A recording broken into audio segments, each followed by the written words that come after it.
Eu não sei quanto a vocês, mas a mim parece que a gente nunca foi propriamente moderno no sentido de uma racionalização extrema, radical da vida. Essa impressão, a rigor, aparece muito claramente na obra de um filósofo francês que se chama Bruno Latour.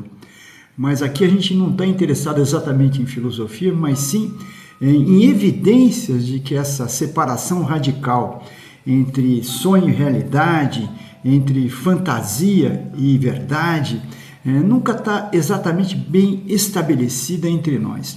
E eu acho que tem algumas imagens que ajudam a gente a entender isso, pelo menos, se não entender, a colocar o problema. E eu vou fazer remissão a elas para continuar aqui a minha fala. Em primeiro lugar, tem uma imagem da Chiara Samughel, se é que eu pronuncio corretamente o nome dela, do Marcello Mastroianni, e ele diante do espelho, e a gente vê na imagem uma multiplicidade de espelhos e, portanto, uma variedade de perspectivas. Isso coloca a questão evidente: o que nós vemos ao espelho ou quando estamos de frente dele? Em parte vemos a nós mesmos, isso é evidente, mas também vemos os nossos fantasmas, aquilo que a gente gostaria de ser.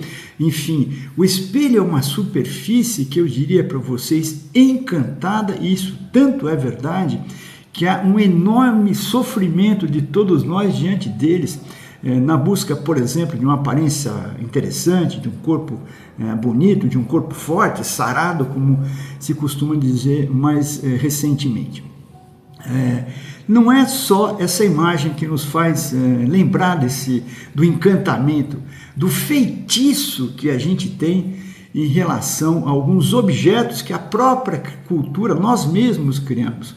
Outro deles, eu diria, é a superfície impressa, o livro, a revista, enfim. Vendo esse material, a gente também, como no caso do espelho, fica numa zona que está entre o lúdico e o real, entre a vigília e o sonho, e a nossa cara de encantamento nas fotografias deixa isso absolutamente claro.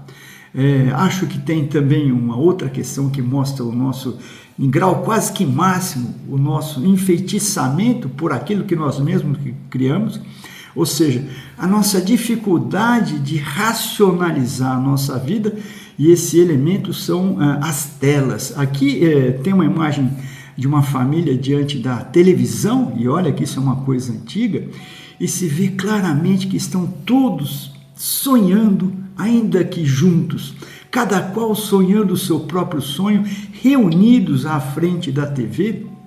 E a gente só fez evoluir nisso, né? Porque a gente não tem mais esse dispositivo coletivo para ver imagens, a gente as vê individualmente, e quando a gente está no ônibus, no metrô, enfim, mesmo na rua, a gente vê que diante da tela cada um vive um mundo, seja ele qual for, mas cada um vive um mundo.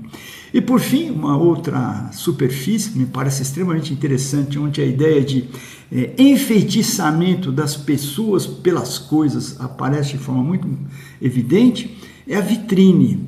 Ela, de certa forma, é irmã do espelho, mas o espelho nos restitui uma imagem, nos devolve algo, e a vitrine nos suga para algo, mas a sensação diante da vitrine é sempre uma sensação de encantamento, e a gente sabe isso da própria lógica da economia mercantil, em que tudo, de certa forma, é uma vitrine, tudo e qualquer coisa, diga-se de passagem. Até a virtude é uma vitrine, o conhecimento é uma vitrine, no sentido que predispõe aquilo que é mostrado para a venda.